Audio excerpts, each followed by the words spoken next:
menggugat ya, karena kami menggugat PT-nya sebagai pemilik klinik, lalu klinik itu sendiri pimpinannya, lalu dokter yang melakukan tindakan terhadap Ibu YN ini, operasi tadi hidung, pasang implan yang boleh dikatakan kami secara hukum tidak tahu ilmu kedokteran, tapi mengalami kegagalan. Nah, mengalami kegagalan dalam kesimpulan di ranah hukum itu namanya malpraktek.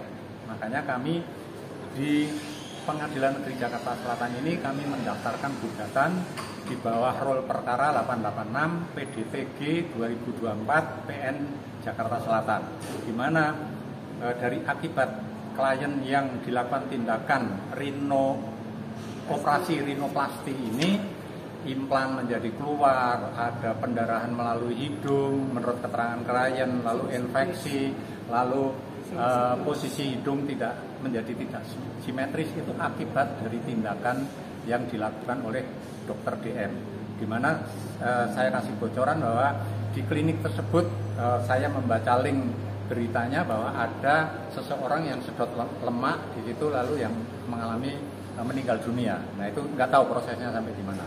Lalu kami bersama klien kami ini, Bu YN, sudah melakukan upaya hukum, yaitu laporan di Polda Metro Jaya yang sekarang ditanganin di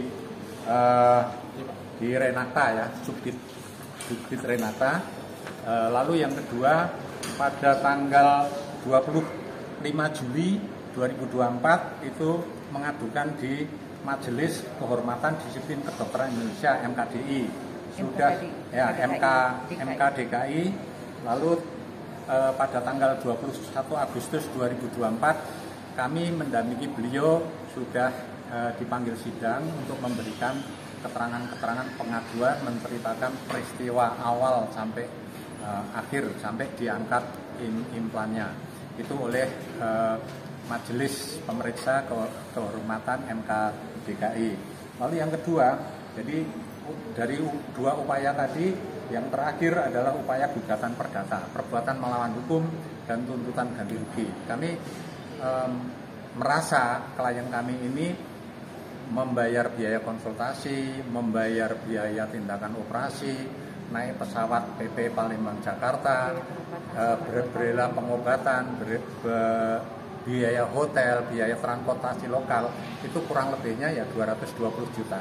Tapi kami menggugat juga tuntutan kerugian imaterial, yaitu 15 miliar. Karena apa? Beliau ini menjadi shock, menjadi orang yang terbeban, menderita lahir dan batin. Karena apa? Yang tadinya hidungnya bagus, ternyata dengan tindakan operasi yang dilakukan oleh dokter DM ini menjadi tidak simetris, menjadi cacat, menjadi miring dan sebagainya. Ini yang harusnya di-cover oleh tuntutan imaterial ini. Nah, kami sebetulnya menunggu niat baik, paling tidak menghadiri persidangan ini. Terus ada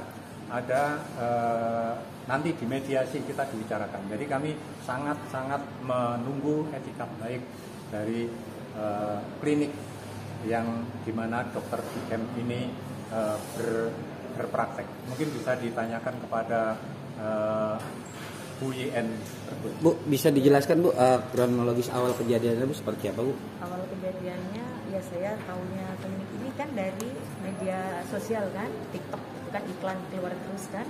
Jadi saya tuh kepengen sebagai perempuan kan, pengen operasi siapa tahu kayaknya bagus kan, hasilnya menggiurkan. Saya dan teman-teman saya juga jadi rencana ke Jakarta. Saya kan dari luar Jakarta kan, datang ke sini untuk operasi. Dan ketemu sebelumnya juga sudah chatting dengan pihak admin kan, membayar biaya konsultasi online, dijadwalkan untuk ketemu langsung, bayar lagi. Sudah deal dengan dokter operasi di hari yang sama, tapi saya tidak disuruh cek-cek. Biasanya kan kalau kita operasi cek-cek apa kesehatan dan lain-lain, itu enggak langsung.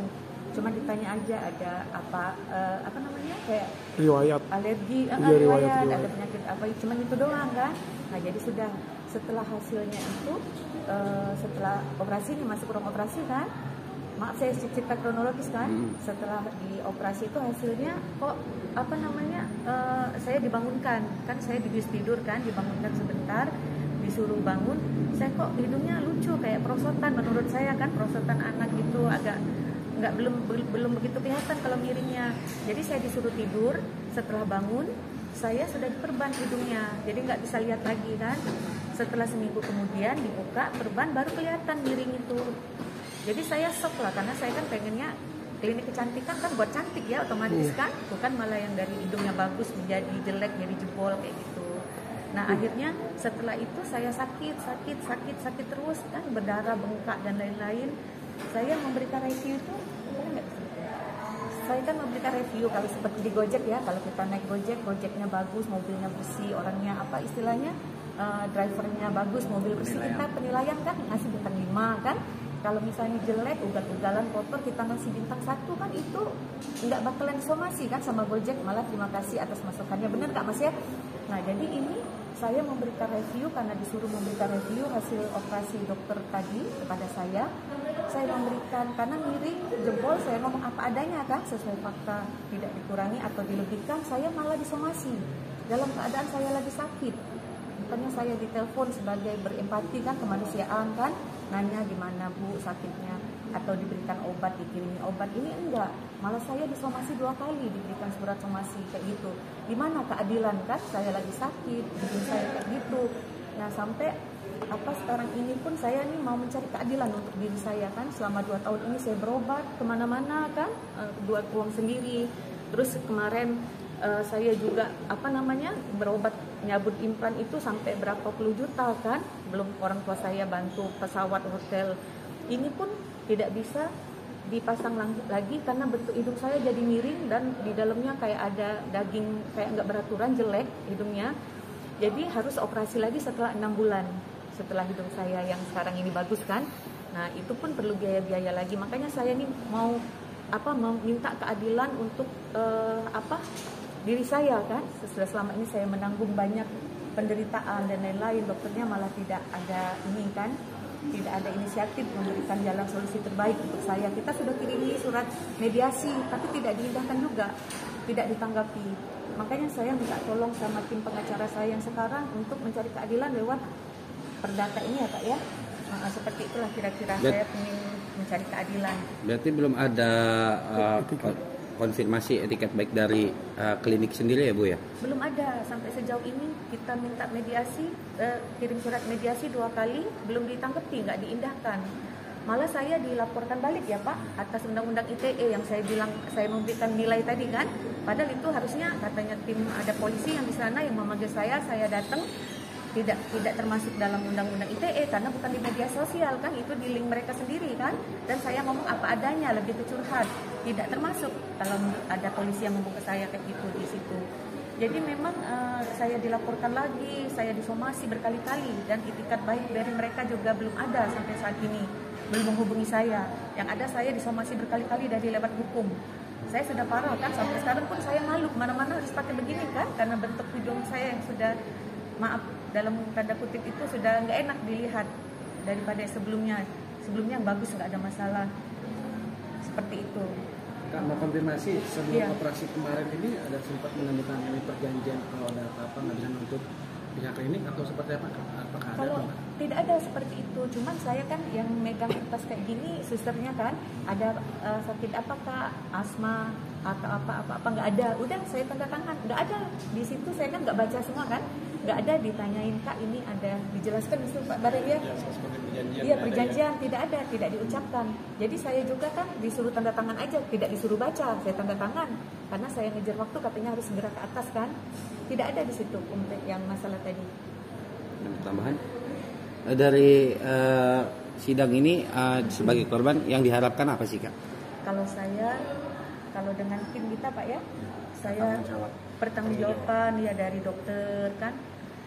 seluruh ya Pak ya, karena dari kliniknya, karena kita memang mohon maaf ya, dari luar Palembang ke sini semua biaya berobat selama 2 tahun kan, saya juga resign, seluruh kegiatan organisasi partai saya tidak selama 2 tahun itu nggak bisa lagi, malu kan, hidung keluar kayak gitu, bernapas saja saya susah kan, hidung sebelahnya, jadi minta keadilan ya Pak, minta ganti pertanggungjawaban dalam hal apa tadi, materi ya Pak ya, materi dan imaterial, iya seperti itu.